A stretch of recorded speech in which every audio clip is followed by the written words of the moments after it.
We're going to start down through monitoring actual things by watching the activity and observe the data used to control the canister purge. Now remember, the rules are the purge action should not cause an engine performance problem. And we're going to show you how the PCM corrects for fuel vapors in the purge air to prevent causing a performance problem. It'll even correct for fresh air if that's the situation. This is an actual recording we made. What we're showing here is purge action in scan data. This is on an OTC Genesis. This light blue area is a magnified area, and what you see overall is purge starts, walks up in steps, and quickly goes to 72%. Now what we're telling you here is this is one way of observing it. We opened it up a little bit, took a look, decided how much fuel is in there by looking at the oxygen sensor, adapted to it in short-term fuel trim. Now here's the rules for using scan data. These are a little bit complicated, so stop and pay attention. We are going to observe oxygen sensor and short-term fuel trim during changes in purge duty cycle. Let me say it again. We're looking to observe changes in the oxygen sensor and short-term fuel trim during changes in purge. Let's look up a little further to the right in the dark blue section where the duty cycle is going up steadily. We see a lot of activity up and down in the oxygen sensor. We see a lot of activity in short-term fuel trim. That may have nothing to do with our purge because we're making very minor changes. That's a very slow rate of change. But what we have here at this particular point where the dotted line is, we make a change, increasing purge, and immediately oxygen sensor goes rich, up in voltage. At the same instant, short term goes down, lower number, to compensate for the richer mixture. What it's trying to do is bring the oxygen sensor back into a normal range and store that value. So again, reviewing, we are trying to observe changes in O2 in short-term fuel trim when we have a change in purge duty cycle. So if we have the start of activity here, let's go down and look at these things. We see that oxygen goes rich. It moved from a low voltage up to a little better than 6.3 volts, looking at the scale on the right. So we have gone rich. The action is, if we have rich mixture, is to go negative in the short-term fuel trim. And if we look down a little further, we see that short-term fuel trim goes down to, looks like about a -9. It was running around a -2, it's going to a -9. This tells us how much fuel we're getting in the vapor. And the computer can compensate for that fuel and slowly ramp up till we get fresh air up at 100%. We're cleaning the system out. We're going to show you some other test drives. But again, always look at the time purge makes a step change. It steps up, and then slowly goes up from there. We make a step change in the O2 at the same time we made a purge change. We make a step change in short-term fuel trim at the same time we changed O2 sensors. So let's look at some other things here. Now the canister purge, as we said, starts slowly and then goes up to higher value. Here's a capture where we did on a vehicle. Not all vehicles start the same. This one started off by going up very slightly, going from 0% to 12%. First opening, we caught it just as it started. This doesn't last long and it goes higher. Where we're at, the fuel trim goes down when purge starts. This tells us and tells the computer that we have fuel in the vapor. Had this been fresh air, it would have made a different change. So here we're looking. We've gone from about a plus 2.3 down to a minus 3.1 when purge started. Let me say that again. We went from plus 2.3, adding fuel, down to a minus. We're taking away because there was fuel in the vapor. So we're adding about 2.3% over ideal, and now it changed. I want you to look at one other thing we're looking at here. We're looking at fuel tank pressure on this GM car. Typically 1.3 to 1.7 is the normal value for the fuel tank pressure on a GM car. Be very careful of that top scale. The top scale goes from 0.01 1.43 to 1.47, 40 millivolts, full scale. Later on, we're going to be using that to look for restrictions. But what this tells me is when we opened it up, we had no change in fuel tank pressure. That automatically tells we have no restriction. To get a picture here, we're going to be using scan data as much as possible because it's an efficient way to test, and we can test the overall system. So right here, we'll be talking about this. This is a normal purge. With no restriction, when we start purge, we shouldn't see big changes in the fuel tank pressure sensor. We'll go over that in more detail later on. We start looking for restrictions in the system. Well, when the fuel vapors decrease, we get on even higher. We're now up to 27%. We opened up, we saw things at 19, then we go to 27. We're watching the ramp ups. And again, short-term fuel trim increased from about minus 0.3 to plus 0.3. It went from a minus, taking away fuel, to adding fuel to enrich the fuel delivery. Why did it do this? Well, the vapors in the canister have decreased, and the vapor leans out the fuel mixture. So we had more air than we had vapor. So what we had to do in this case, we made a step change up from 19 to 27. So short-term fuel trim reacted, and we made the same change. Again, we're looking at our fuel tank pressure sensor. Only minor changes. Again, we're talking about a 40 millivolt scale, so we're really looking at a change of 0.02, 20 millivolts when we open the canister purge. Do we have restrictions in this GM? I don't think so. I think we got a pretty good GM car with no restrictions here. So again, as you see, as we do all these things, we get out of the normal, we start increasing. This is where we started. It's going to increase as the vapor concentration decreases.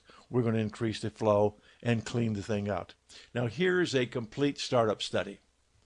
And we've got a bigger graph here. We used our auto ingenuity. I want you to first look at the light green purge.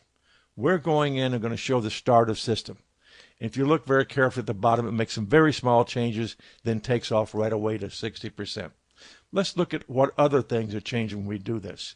As we drive on down the road, it moves on up to 100, which must mean we don't have much in there to clean out because it cleaned out pretty quick. This is what you get on a bigger view other than the short view we had on the... But let's look here. We change from 0 to 60. What happened to the oxygen sensor signal?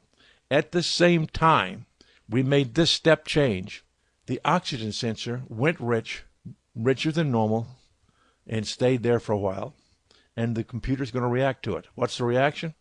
It's going to change short-term fuel trim down to correct for that. And then it makes its final adjustments and they smooth out. We see it going rich out here to the right and short-term going down. Let's talk more about that and talk about things. Here's purge duty cycle. We have no change in purge. But what's happening here, the mixture's gone quite rich, and we see changes there. What are we going to do? Well, the short-term fuel trim is going to go down to reduce fuel. Do we have a step change? Well, this is right after we've gone full out. Could be a little fuel vapors. Hard to say. Can't be many, because if we had very many, we would have significant changes. We can't always be sure these changes in short-term and long-term fuel trim and in the oxygen sensor relate to a change in purge unless there's been a recent change in duty cycle.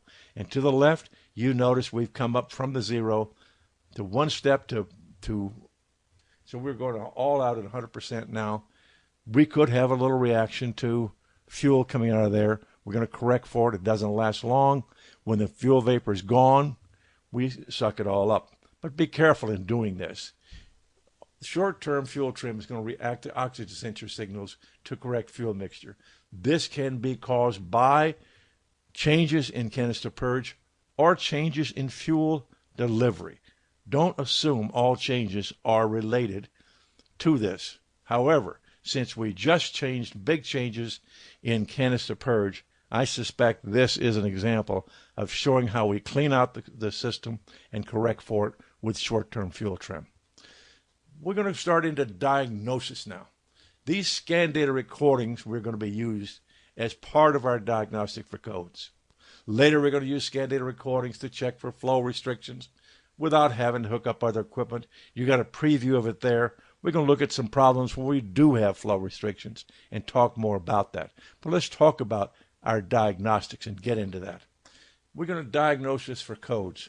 Part of our promise is we're going to give you step by step. We're going to address OBDI and OBDII codes. The purge solenoid and hoses will be diagnosed the same way, whether it's on OBDI or OBDII. The only difference is we will get more failures on OBDII because of the improved leak testing capability for leaking hoses, gas caps. We're going to have problems with vent solenoids we don't have on OBDI, and so forth. But let's start through here and talk about it. A 20 thousandths leak check is an OBDII only, and it can be difficult to locate if we have a leak. But the procedure we use for checking for leaks will be the same whether it's a large or small leak. It's only the amount of smoke or the size of the leak we're looking for. The procedure won't change. So when we talk about leaks and using smoke machines and flow meters, we're going to spend a lot of time there because we want to do it very carefully. We're going to start with our OBDI diagnostics we need to start with and go through and talk about that. Here's an example we talked about earlier of P0443. We're going to use this as our OBDII examples. Now we're going to use manufacturer-specific evap diagrams during these diagnostics. There may be fuses and other differences that must be addressed because part of our codes are going to be electrical as well as mechanical. We're going to test each part of the system to locate the root cause of the problem. And if a code indicates no flow, which is this code does, this code indicates we had no flow, it's not necessarily an electrical problem. There's something bigger than that. The cause of no flow could be any component in the evap system. We could have a kinked hose, plug canister, plugged purge solenoid, or some other thing. So here's our code for a 1996 GM. Normal purge causes a slight vacuum in the system if everything is normal. This slight vacuum will will open the flow sensor and indicate we have flow. We will get a code 440 if we have no flow. So we're going to talk about component testing. We're going to need to test all these components to make sure they're working. And we may have to use some modified testing. But let's talk about what a purge solenoid has to do. We may have this code because the purge solenoid either had no flow or a sealing problem. If it was leaking all the time, we would have a false indication. We had no flow. So giant leak, plugged up system, or we have an electrical operational problem, an electrical issue. Let's talk about this. The hoses where we might have leaks, they're going to be used by all systems. We're going to select specific test points to show you later on to isolate where is the leak coming from. Rather than just poke smoke at the whole thing, we can do that first. If you don't see it right away, then let's start looking for specific areas. Is it in the feed to the tank? Is it in the hose between the purge solenoid and the canister? Is it in the canister and after the canister that we have this leak? Remember, this 20,000th leak is going to be harder to find. You're going to have to concentrate your attention in an area where you can see possible smoke. And it's not as easy as everybody makes it out to be. The test board can be used on most systems. We're going to show you how to connect your equipment and the special information you need to know about the Schrader valve. And we're going to look at pressure and flow indications at that port. We use that port because it's readily available and we don't disturb the rest of the system. Now, the diagnostics we use here can be used on most evap systems, OBDI, OBDII, all 9 generations, because the purge solenoid is pretty much universal in all of them.